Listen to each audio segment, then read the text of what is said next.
que quizás no profesan un credo, pero aman la vida y están aquí en este lugar. Esto sin duda es un avance gigante para las miles de mujeres y niñas que estaban en riesgo y hoy podrán acudir al sistema de salud. La movilización social impacta las decisiones de la Corte Constitucional, una decisión desde el caso aborto. ¿Cómo han visto las movilizaciones que transcurrieron después de la sentencia C-055 de 2022?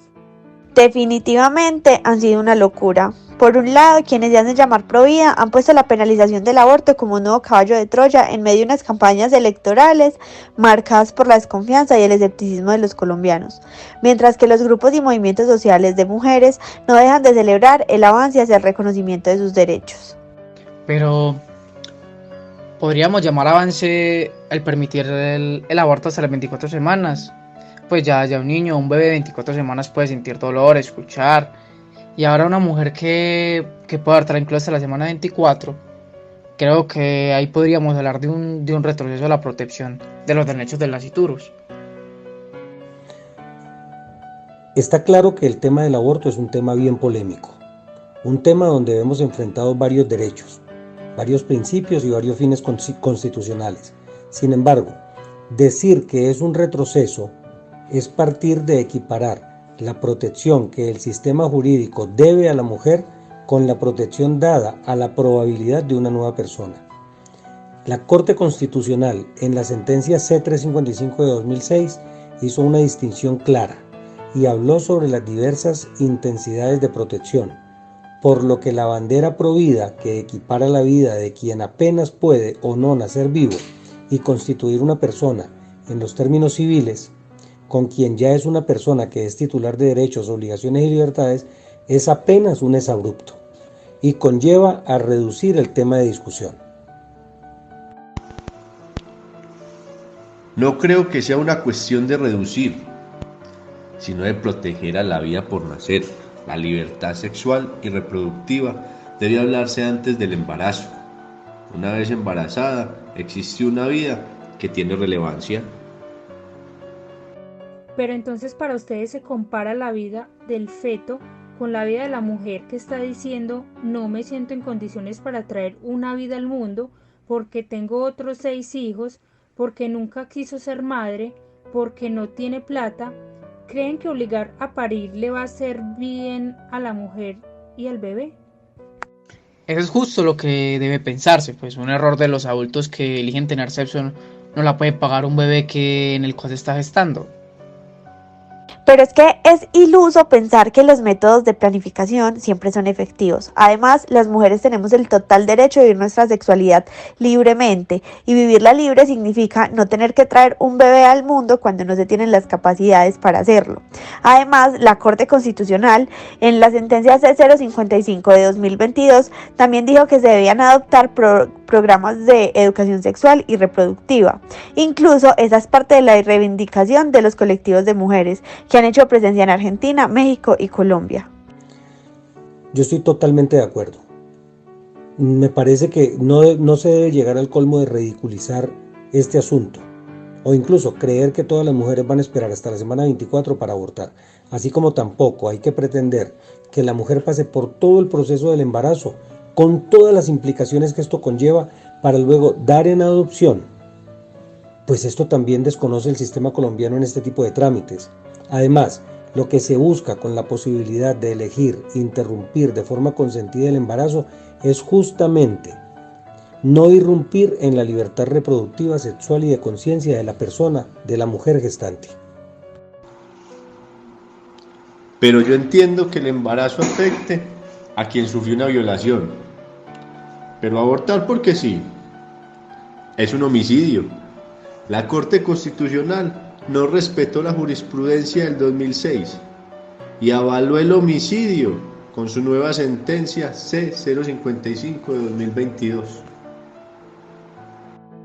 La Corte Constitucional argumenta su revisión sobre este tema en algunos cambios en el contexto social, que implican una revisión a la lectura dada al texto constitucional ¿Qué opinan sobre la incidencia de los contextos sociales en las decisiones jurisprudenciales e incluso de la construcción normativa, como este caso, el del aborto? Desde la sentencia SU 047 de 1999, ya la Corte Constitucional nos venía advirtiendo que pretender que las posturas de los altos tribunales fueran inamovibles era restarle a la Corte Constitucional el dinamismo que debería tener como intérprete del texto constitucional.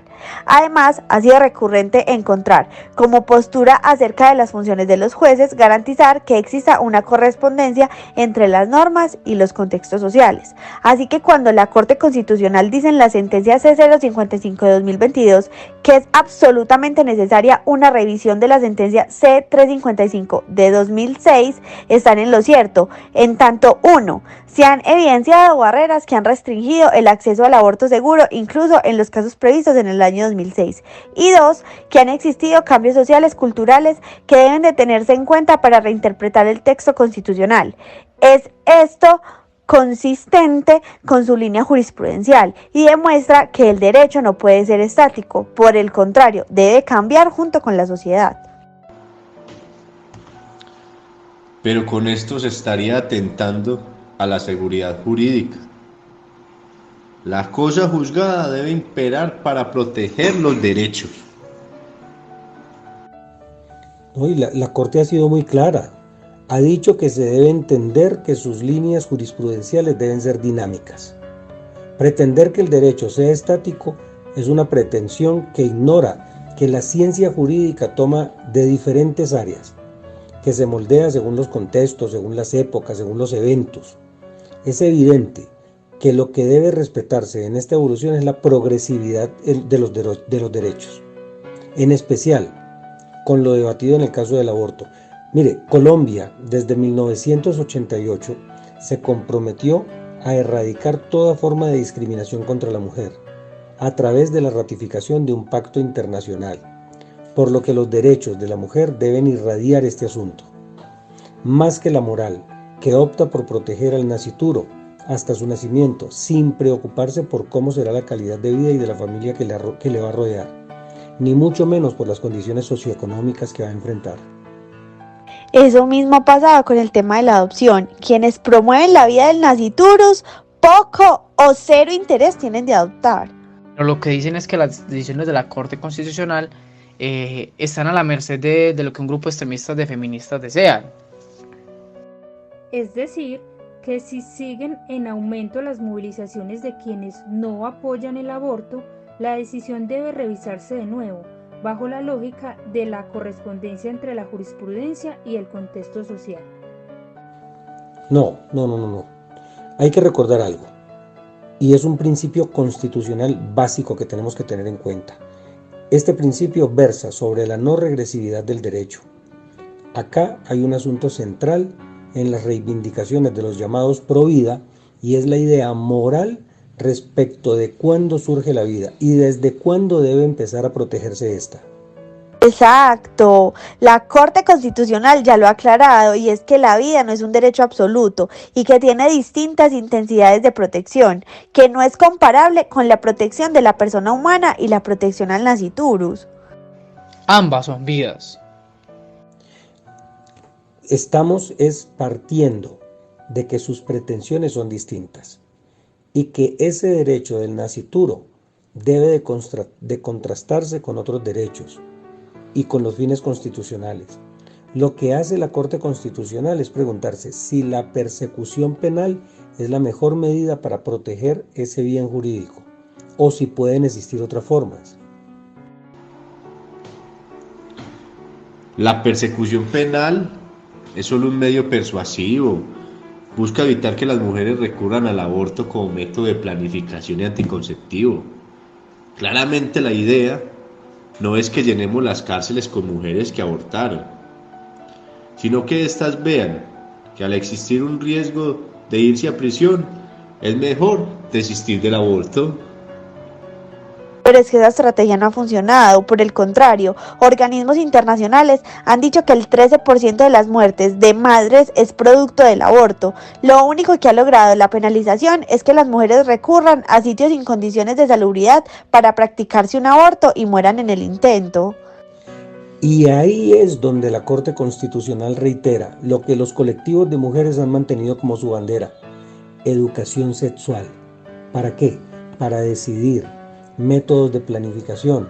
¿Para qué? Para no abortar. Y aborto legal. ¿Para qué? Para no morir. Si cumpliéramos con una política pública que elimine las brechas para acceder a la educación sexual y reproductiva y a los métodos de planificación, hombre, se reduciría la cantidad de abortos.